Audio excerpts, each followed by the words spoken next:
If you're over 40 and want recipes that taste amazing and keep you feeling great, this one is for you. Roasted Red Beet Hummus is here to help your body improve its blood flow. This bricks and mortar food recipe keeps the longevity train choo-chooing. This dip is packed with nitrates that help improve circulation, potassium that helps regulate blood pressure, and fresh herbs that help reduce inflammation. All of this is right on time for longevity-focused eating. The first thing you need to do when you're dealing with beets is wash them well. They grow in the dirt, and if you don't wash them, then the dirt's going to grow in you.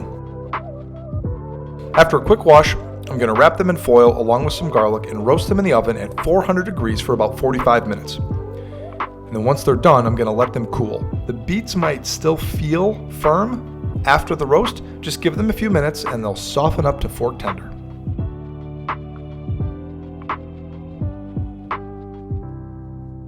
Next, I'm going to make the cracker. Full disclosure, I had to change from my hook attachment to my paddle attachment and then back to my hook attachment because my mixer is old and stupid. This is an easy cracker recipe to make, and adding the fresh herbs and garlic really helps amp up the flavor of the cracker. Once we make the dough, we're going to let it sit somewhere warm for about an hour.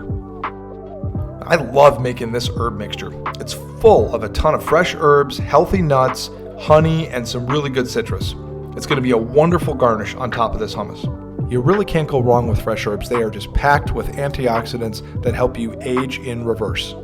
I love fresh thyme. It's probably my favorite herb, and paired with fresh parsley and fresh mint, just such a great springtime flavor combination.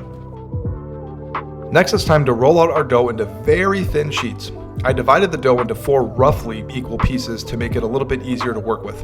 If you have a pasta attachment on your stand mixer, you can run the dough through that instead of rolling it out by hand.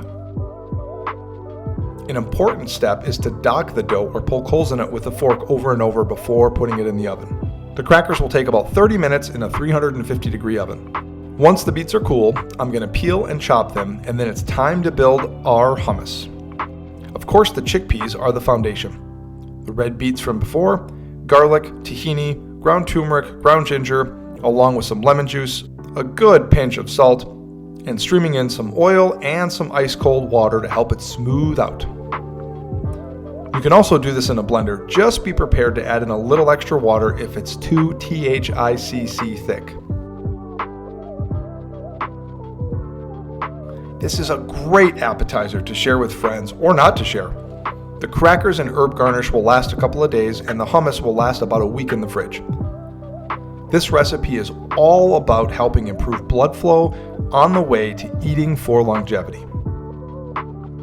And just before serving, I like to hit this with a little bit of feta to bring in that extra salty goodness. This is great, obviously, with crackers, carrots, other vegetables, slathered on a sandwich, you name it, it works. If you want more recipes like this, hit subscribe. And if you're serious about longevity eating, consider my 10 recipe cookbook available in the description notes. Each recipe is packed with longevity focused ingredients and a meal plan that is just right. And if you don't know where to start, check out my kitchen day 1 guide, also in the description notes, to get started and get your pantry in fighting shape. Thanks for watching, and I'll check you next time.